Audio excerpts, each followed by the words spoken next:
Banny, you talked before the game. We talked about the contributions that you're getting from so many different areas. You got them not only today, but throughout this entire season, or series rather. Just what does a series win like this do for your team? Yeah, I mean, after the first night, how we lost the game in the first night, to have multiple contributions from guys all over the place, up and down the lineup, off the bench, the bullpen, starting rotation, really complete team effort, coming off of the three in Detroit, but I think more the three in Toronto, and how we lost a couple of those games, and then the blowout loss. But for our guys to continue to stay engaged, the bench guys continue to stay engaged, and then being down and having to come back, I think we've had to come back in obviously in those two games, with a couple in Detroit, and then the fashion of how we're winning ball games. It's the necessity of everybody has been in play. We've had to have everybody. There hasn't been one single player. So that's I think a sure sign of a complete 25 players, fully engaged, prepared, and playing hard.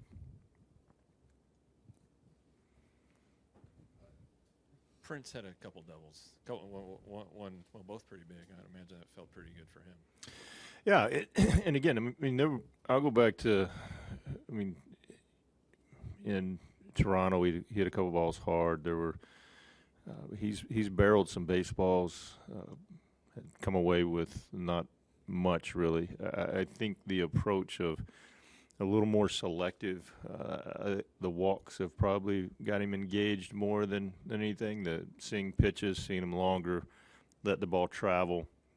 So which is keeping him from swinging it, or limiting the pitches out of the zone that he's swinging at is probably the leading to the success. Your team has significantly improved runners in scoring position, especially with 2 outs. Do you find anything significant to that, or any reason for that, or?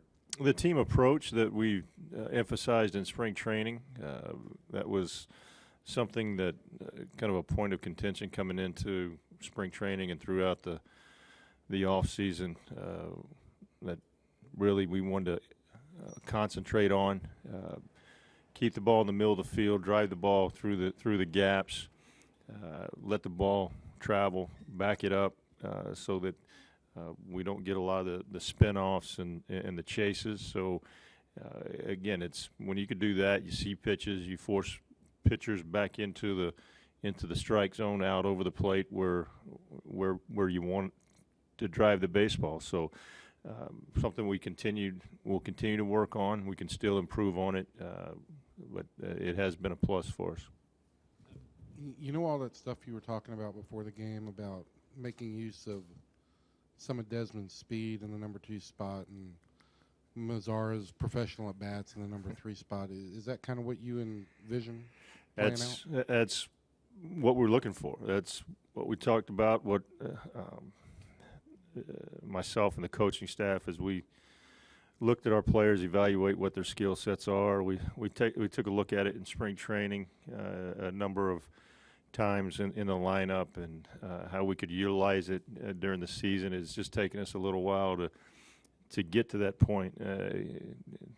I'd like to say that you could just roll it right out from the very beginning, but we didn't have all the players in play, and we had some guys that were searching a little bit in the beginning.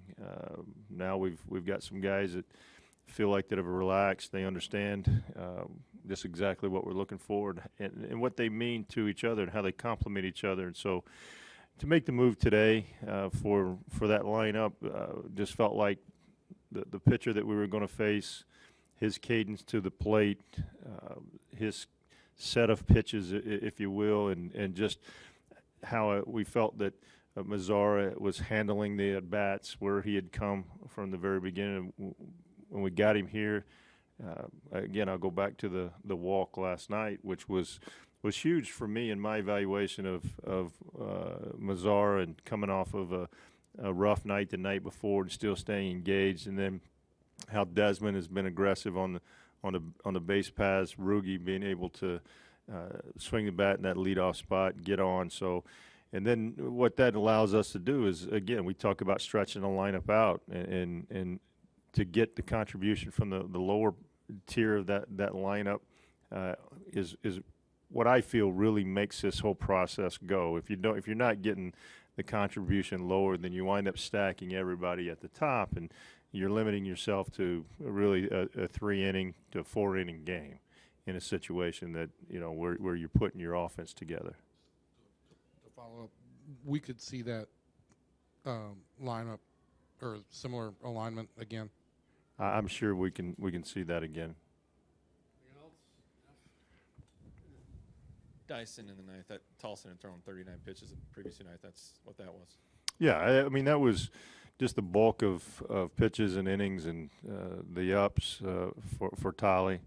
I mean, that's you got to get to a point, and we have guys out there that we feel that can close the game out. And so today just happened to be the day game after a night game, and the bulk of pitches and the number of games.